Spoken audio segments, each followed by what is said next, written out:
नमस्कार, मैं हूँ विकास गुप्ता और आप देख रहे हैं सिटी न्यूज़ काशीपुर।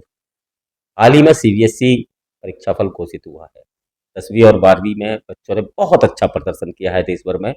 लेकिन आज कुछ सवालों के जो जवाब लगातार समाज में चल रहे हैं, उसको टॉक शो के माध्यम से मेरे संग पहले तो मैं परिचय करा दूँ, शिक्षाविद और जाने-माने काउंसलर सुखविंदर सर हैं, जो बच्चों को हमेशा काउंसलिंग करते हैं और सही राह दिखाते हैं कि उनके फ्यूचर के लिए उन्हें क्या करना चाहिए। तो आज बहुत सारे सवाल मेरे पास थे। सुखविंदर सर ने मुझे समय दिया, पहले तो आपका बहुत-बहुत धन्यवाद सर। धन्यवाद सिटी न्यूज का सबसे पहले थैंक यू धन्यवाद सर, थैंक यू। कि ऐसे टॉपिक्स आप उठाते रहते हो, बिकॉज ये एक सोसाइटी की नीड है आज की, और खासकर बच्चों की और पेरेंट्स की भी। सर मेरा पहला सवाल सीबीएसई का परीक्षाफल घोषित हुआ 10वीं 12वीं में 99, 98 इसकी लड़ाई। लेकिन सवाल ये है कि जो बच्चे 99, 98 लाए उनका फ्यूचर क्या है? देखिए, सबसे पहले तो सबको कॉन्ग्रेचुलेशंस, बहुत अच्छा किया है बच्चों ने रिजल्ट के अंदर। देखिए, सबसे बड़ा क्वेश्चन यहाँ पर ये आता है कि जो टॉपर हम जो मानते हैं, अगर हम एक डाटा की बात करें तो पूरे इंडिया में 7 लाख से ज्यादा टॉपर जो है 90% वाले आते हैं, जिसमें से 2 लाख के आसपास सीबीएसई में 90% वाले बच्चे रहते हैं। पर क्या वो 7 लाख बच्चा रियल लाइफ में या यूनिवर्सिटीज लेवल पे कहाँ गायब हो जाता है? वो फिर न्यूज में क्यों नहीं रहता? मतलब उसमें से 10% होंगे, रैंक लगातार टॉपर की क्यों नहीं रहती? मतलब ठीक है, एक बच्चे ने 90% लाया, 95% लाया, उस टाइम के लिए सब पोस्टर्स बॉय बना देते हैं, न्यूज बॉय बना देते हैं, न्यूज़ेस चलती हैं, सारे कवर करते हैं, वेल एंड गुड। पर वो बच्चा जिसने 10th में टॉप किया, 12th में टॉप किया, फिर वो यूनिवर्सिटी लेवल पे कहाँ गायब हो जाता है? सबसे बड़ा क्वेश्चन है। ये मेरा नहीं, टाइम्स ऑफ इंडिया, आप जितने भी डाटा उठा के देख लीजिए, वो जो टॉपर बच्चे हैं वो रियल लाइफ में कहाँ गायब हो जाते हैं? ये सबसे बड़ा क्वेश्चन है। क्या कहीं हम सिर्फ और सिर्फ वो किताबी कीड़ा बनाने में तो नहीं लगे हुए? क्या सिर्फ और सिर्फ हम बच्चों के मार्कशीट्स उसी पे फोकस कर रहे हैं? अब यहाँ पर दो तरीके के जो बच्चे हैं, वो अगेन उस दो वो चक्की होती है ना, दो पहाड़ों में पिस जाते हैं बेसिकली। ये जो 60, 70, 80% वाले बच्चे हैं, क्योंकि उनको स्कूल से, उनके यारों दोस्तों से प्रेशर है, वो तो 90% ले आया, वो तो टॉपर है। घर से प्रेशर है कि देख फलाने के बच्चे ने टॉप कर लिया, वो 90% ले आया, तुम कुछ नहीं कर पाए लाइफ में, तुम बेकार हो। हम लोग ऐसे ट्रीट करते हैं सोसाइटी के अंदर।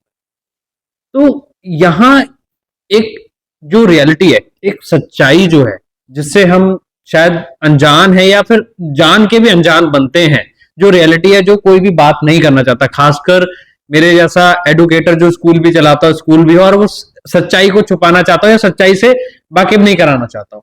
रियलिटी ये है, एज पर डाटा, कि जितने भी टॉपर है वो आगे जाके यूनिवर्सिटी कॉलेजेस लेवल पे एक एवरेज रह जाते हैं या नहीं कर पाते, बिकॉज जब रियल लाइफ सिचुएशंस की बात आती है। मैं बात करूंगा, इसका कारण क्या है? मेन मतलब कारण क्या है?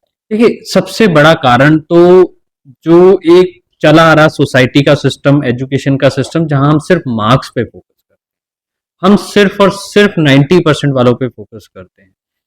ये हमारे स्कूल्स में भी होता था, चलो अब तो स्कूल्स एजुकेशन बहुत चेंज हो गई है। एक बात कहना चाहूंगा आपसे कि बच्चे ने हाई स्कूल की परीक्षा दी, माँ बाप का प्रेशर रहा, टीचर्स का प्रेशर रहा, उसने 98+ ले आया।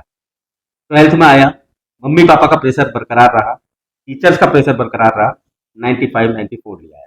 लेकिन उसके बाद मुझे लगता है कि उसको पढ़ाकू, या उसे ये मान लिया जाता है कि हाँ हमारा बच्चा ब्रिलियंट है, स्कूल भी तो स्कूल छोड़ दिया है, लेकिन माँ बाप मानते हैं तो उसका प्रेशर हट जाता है। उसके बाद फिर वो उस आजादी में चला जाता है जहां उसको प्रेशर नहीं होता, और वो कहीं ना कहीं फिर ऐसा तो नहीं है। देखिए, कुछ परसेंटेज ऐसा भी है, इसमें मेजर परसेंटेज जो रहता है वो ये रहता है कि जो बच्चा अब टॉपर हो गया, क्योंकि 10th 12th तक क्या होता है कि बेसिक आपके बुक्स के क्वेश्चंस हैं, जो आपका कंटेंट आपने पढ़ा और एग्जाम दे दिया और हो गया।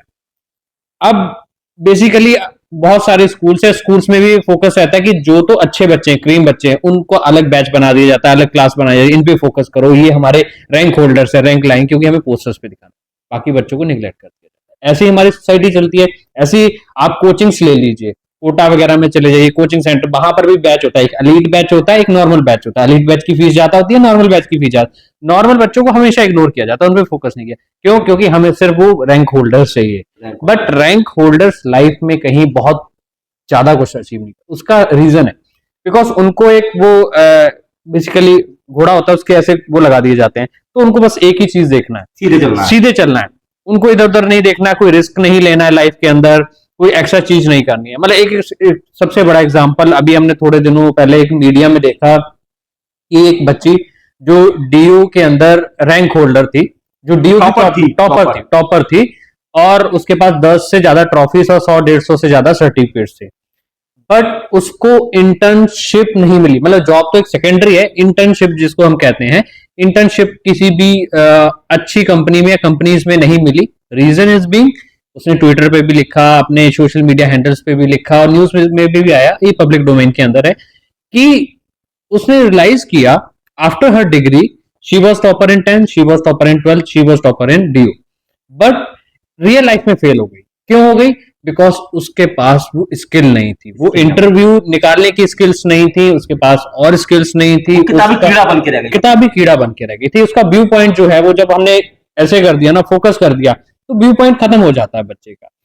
तो हमें करना क्या है? बेसिकली हमें ये करना है कि जो हमारे टॉपर्स हैं, ठीक है, वो बच्चे अच्छे हैं, पढ़ने में अच्छे हैं, उनको प्रोत्साहित कीजिए, बाकी बच्चों पे भी तो फोकस कीजिए। बीइंग अ सोसाइटी हमें उस पर भी फोकस करना है।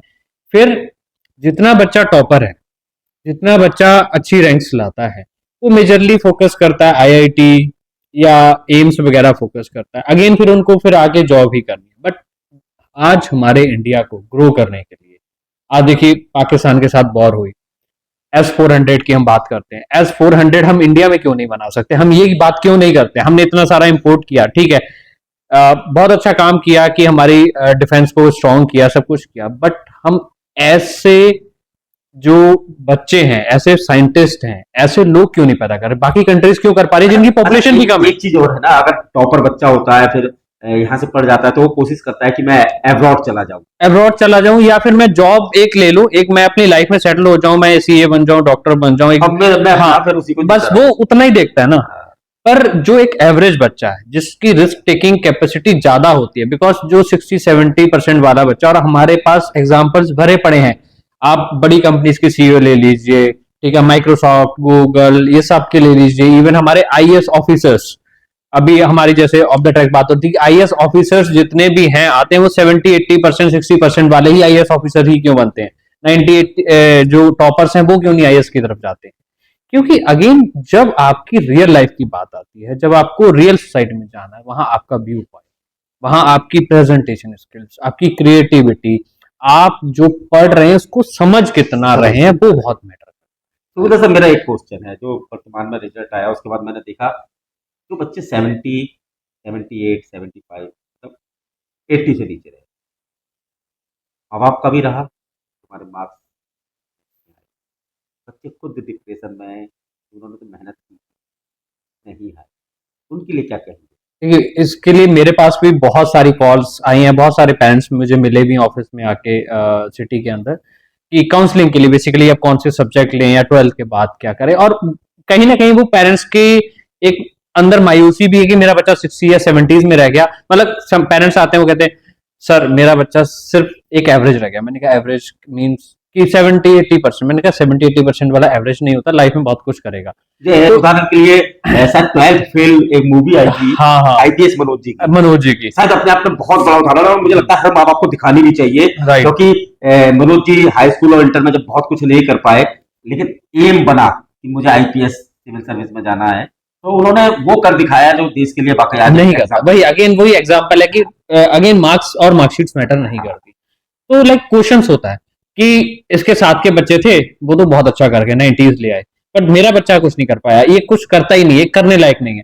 बट जब हम बच्चे से बैठ के बात करते हैं, तो वहां बच्चे से जब हम अलग से बात करते हैं पेरेंट्स को हटा के, तो वहां हमें दिखता है कि प्रेशर कितना है।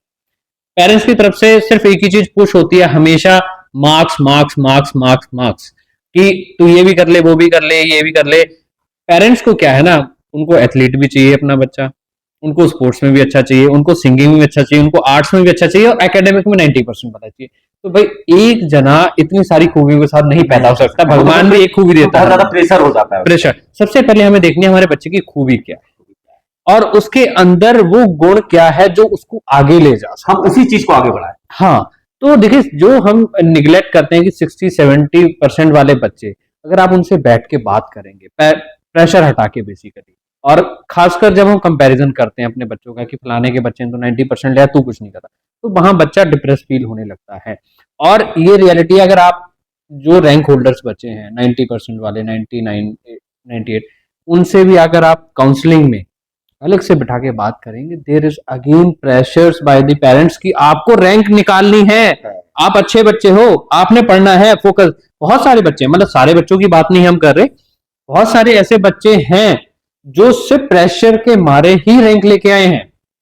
उनको पढ़ाई में मजा नहीं आ रहा है, उनको कंटेंट क्लियर नहीं करना, उनको सिर्फ रट्टा लगाना है और लिखना है, क्योंकि हमारे पेरेंट्स का फोकस है, सोसाइटीज का फोकस है, यार मेरा बड़ा भाई 90% लाया था, मुझे 95% लानी है। मेरे घर का ही एक एग्जाम्पल है हमारे नोन में, उसकी सिस्टर, 2 सिस्टर्स हैं वो, तो एक सिस्टर जो है वो 93 लेके आई थी। अब इस बार उसका प्रेशर था, मैं उसको 1 साल से उस बच्चे को काउंसलिंग रेगुलर दे रहा हूँ, तो उसके अंदर ये प्रेशर था, मतलब एक साइकोलॉजिकली प्रेशर भी आ जाता है कि मेरी सिस्टर इतनी लाई थी, अब मेरे लिए बेंचमार्क हो गया, मुझे उससे ज्यादा ही लानी है। बट वो लड़की स्पोर्ट्स के अंदर बहुत अच्छी है, मैं हमेशा उसको इंकरेज करता हूँ कि तू स्पोर्ट्स में जा। आज की डेट में स्पोर्ट्स में बहुत स्कोप है, आप एथलीट ना बनिए, आप स्पोर्ट्स मैनेजमेंट के अंदर जा सकते हैं। स्पोर्ट्स मैनेजमेंट की डिग्रीज हैं, डिप्लोमास हैं, जहां आप लीड कर सकते हैं टीम्स के साथ। अच्छा, ये चीज आपने जो भी एक उदाहरण दिया, ये बात बहुत सारे घरों में देखी गई है कि अगर 2-3 भाई बहन है, 2 भाई बहन है, तो आपस में कंपैरिजन करते हैं। क्या ये सच सही है? बिल्कुल सही नहीं है। देखिए, अब छोटे बच्चे के पास भी आज उतना प्रेशर है, हम छोटे बच्चे को भी ये कंपेयर करते हैं ना, अरे तू कितनी शैतानी करता, फलाने का बच्चा देखा है, बिल्कुल आता है, खाता आराम से सोफे पे बैठ के जाता है, बिल्कुल कोई चीज नहीं छेड़ता। हमारे बच्चे को तू बिल्कुल नालायक है, तू ये चीजें फोड़ तोड़ देता है, फेंक देता है, दूसरे घर में जाके तुझे पैर छूने होते हैं, नमस्ते बुलानी होती, तुझे नहीं आती। हम यहीं से कंपैरिजन शुरू कर देते हैं। हम हमेशा ये, मतलब हमारे सोसाइटी के अंदर ये है कि हम पहले दिन से बच्चे को कंपेयर करना, और बच्चा वहां हमने देखा चिढ़ना शुरू हो जाता है, चिढ़ना शुरू हो जाता है, यानी कि उसकी जो ग्रो अप होनी चाहिए वो डाउन होने लगती है। तो उसके अंदर से फीलिंग्स ऐसी आ जाती है कि हाँ, कि मैं तो बेकार हूं, मैं अनसक्सेस हूं। देखिए, अगर मैं ये तो एक साइंटिस्ट ने भी प्रूव कर दिया है कि उन्होंने पानी रखा और एक को अच्छी वाइब्रेशन दी, एक को नेगेटिव वाइब्रेशन दी, और वो पौधे को दिया गया, वो पौधा सड़ गया। सेम चीज वही है कि अगर आप किसी इंसान को ये कहते रहे 1 साल तक लगातार, तू बेकार है, बेकार है, बेकार है, वो ऑटोमेटिकली अभी इसी सब पर देखिए कि बच्चे को अगर 78 या 79 आ गए, तो बच्चा तो खुद इस बात पे है कि मैंने तो और भी अच्छी मेहनत की थी, मेरे मार्क्स क्यों कम रह गए। लेकिन मम्मी पापा, उसकी बेटी ने 99 किया या 97 किया या 95, मतलब क्यों कंपैरिजन किया जाए। मुझे लगता है, और पहले के अगर दौर में चले जाए, हमारे वाले जमाने में, कि हमारे टाइम में परसेंटेज इतने माने नहीं थे जितना फर्स्ट, सेकंड, थर्ड। यदि फर्स्ट आने वाला अगर उसका 62% भी बच्चा आ गया, तो पूरे मोहल्ले में मिठाई बांट देता था। राइट।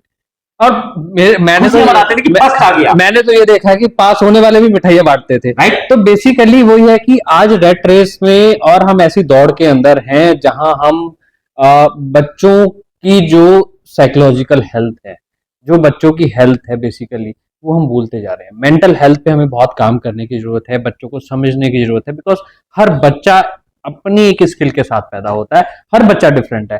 और अगर हम ऑल एंड ऑल बात करें, आज इंडिया को जॉब मेकर्स चाहिए, जॉब लेने वाले नहीं चाहिए, जॉब देने वाले चाहिए, बिकॉज तभी हम ग्रो कर पाएंगे।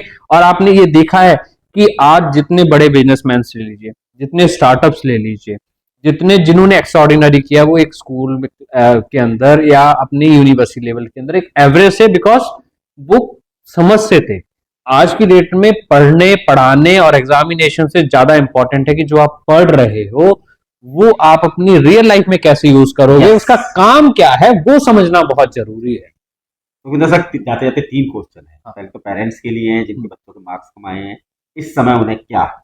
देखो, मेरी तरफ से मैं हमेशा जो कहता हूं, मैं ये कहता हूं कि देखिए, वो बच्चे बहुत अच्छे हैं, वो बहुत एक्स्ट्राऑर्डिनरी हैं, बिकॉज उन्होंने 60-70% लाने के साथ साथ, आप अपने बच्चे में देखिए, उन्होंने एक्स्ट्रा चीजों में बहुत कुछ अच्छा किया होगा। तो आप उनकी अच्छाइयों को देखिए, निगेटिविटी को छोड़िए। दूसरी चीज, 60-70% से भी आगे लाइफ में बहुत कुछ किया जाता है, और रियल लाइफ में ये बच्चे बहुत आगे जाएंगे, बिकॉज इनके पास वो पॉजिटिविटी, कॉन्फिडेंस और लीडरशिप क्वालिटीज है, बिकॉज ये रिस्क लेना जानते हैं लाइफ में। तो आप मायूस ना होइए, अपने बच्चों को पुश कीजिए, अपने बच्चों को प्रोत्साहित कीजिए, अपने बच्चों को एक बैकअप दीजिए कि ओके बेटा, यू हैव डन वेल, अब हम आगे देखेंगे। बिकॉज जब हम यूनिवर्सिटी कॉलेजेस लेवल पे जाएंगे, वहां पढ़ाई टोटली डिफरेंट है स्कूल लेवल से हट। लेकिन उन बच्चों के लिए क्या कहना चाहेंगे जिनके मार्क्स कम रहे हैं? देखिए, एग्जामिनेशन, मार्क्स कभी भी आपकी लाइफ डिसाइड नहीं करते हैं, आपकी सक्सेस डिसाइड नहीं करते हैं। इतने बड़े एग्जाम्पल्स हैं, मैं अगर आज एग्जाम्पल्स गिनाने लग जाए तो बहुत लंबी लिस्ट है। आप खुद देखिए, लाइफ में इतने इतने बड़े एग्जाम्पल्स हैं, फेल होने के बाद भी इतने इतने बड़े बिजनेस एम्प्लॉयर और इतने इतने बड़े साइंटिस्ट, इतने इतने बड़े लाइफ में यूपीएससी जैसे एग्जाम्स क्लियर करे हैं। तो फेल या लो मार्क्स आपकी सक्सेस कभी डिसाइड नहीं कर सकते। इट मैटर्स कि हाउ यू टेक इट, आप उसको कैसे लेते हो। आपको अगले नेक्स्ट पर ध्यान देना है, आपके पास अपॉर्चुनिटी है ना। देखिए, मैं हमेशा कहता हूं कि अगर आप फेल हो गए, या मैं भी किसी काम करता हूं, हम भी अपनी डे टू डे लाइफ में बहुत सारे प्रोजेक्ट्स करते हैं, फेल हो जाते हैं, बट आपको उसको बैठ के एनालाइज नहीं माननी है। आपके पास अपॉर्चुनिटी है। जो बच्चा पास हो गया ना, उसको पता ही नहीं कि गलतियां कहां करी हैं। जो बच्चा फेल हो गया, उसको पता है कि गलतियां कहां करनी है, अगली बार ऐसे इंप्रूव कैसे करना है। आपके पास तो एक मैप आ जाता है कि यहां यहां गलतियां हुई है, इसको इंप्रूव करना और निकल जाओ। अच्छा, मेरा एक सवाल है एज ए काउंसलर, स्कूल भी उन बच्चों को प्रमोट करते हैं जो 90 प्लस और उनका बड़े बड़े पोस्टर, उन पर फोकस क्यों नहीं करते जो बच्चे कम रहेगा? वो भी तो उन्हीं के स्कूल के हैं। देखिए सर, अगेन पेरेंट्स, सोसाइटी को नंबर्स चाहिए, मैटर नहीं करता बच्चे के अंदर स्किल है या नहीं है, बच्चा डिप्रेशन में है या नहीं है। देखिए, अगेन स्कूल, सोसाइटीज को वही सर्व करना है, वो मार्केटिंग स्ट्रेटजी है, हर एक की है, हर एक की 90% आते हैं, हर एक अपनी न्यूज देता है। हमारे स्कूल ने भी दी है, हमने भी दी है, बट हमें अगेन मैं वही कहता हूं कि डिफरेंशिएट नहीं करना है, हमें सबको साथ लेके चलना है। हम being AKM car global academy, हम कभी डिफरेंशिएट नहीं करते, हम अपने सारे बच्चों को एक साथ लेके चलते हैं। और मैं सबसे भी ये रिक्वेस्ट करता हूं कि आप अगर अच्छे बच्चे को उस क्लास को लीड करने को बोलेंगे, उसको बोलेंगे टॉपिक पढ़ाओ, उसकी भी एक जो सिर्फ अकेले देखने की क्षमता है वो खत्म हो जाएगी, वो सबको साथ में लेके चलेगा, टीम वर्क सीखेगा, लीडरशिप क्वालिटी सीखेगा। और जो एक लोअर बच्चे हैं जो कम पढ़ने में हैं, वो उससे सीखेंगे, और जब एक दूसरे को सिखाएंगे और सीखेंगे तभी आगे बढ़ेंगे। और ये कॉन्सेप्ट मेरा नहीं है, Ivy League university, Stanford, Oxford, Cambridge जैसी यूनिवर्सिटीज में ग्रुप क्लासेस होती हैं। अच्छे बच्चों को दूसरे बच्चों के साथ में कंबाइन कर दिया जाता है और उनका कंबाइन रिजल्ट दिया जाता है कि आप ये प्रोजेक्ट करेंगे तभी आगे बढ़ेंगे। तो एक दूसरे से सीख के सिखा के ही आगे बढ़ सकते हैं। एज ए काउंसलर, अगर काशीपुर या आसपास के क्षेत्र के बच्चे आपसे काउंसलिंग करना चाहते हैं, माँ बाप आपसे मिलना चाहते हैं, क्या आपको ऐसा?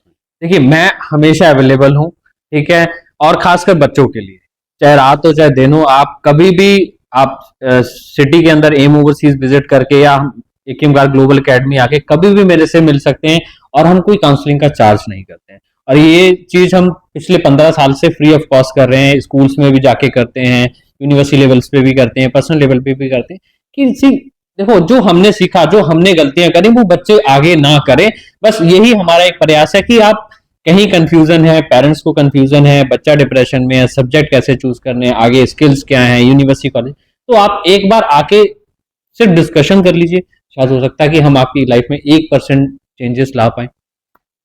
मुझे लगता है आज का ये टॉक शो आपके लिए बहुत लाजवाब रहेगा और कहीं ना कहीं महत्वपूर्ण दिशा भी देगा बच्चों के लिए, पेरेंट्स के लिए। ऐसे ही किसी न किसी शिक्षाविद या किसी अन्य व्यक्ति के साथ फिर हाजिर होऊंगा। तब तक के लिए नमस्कार।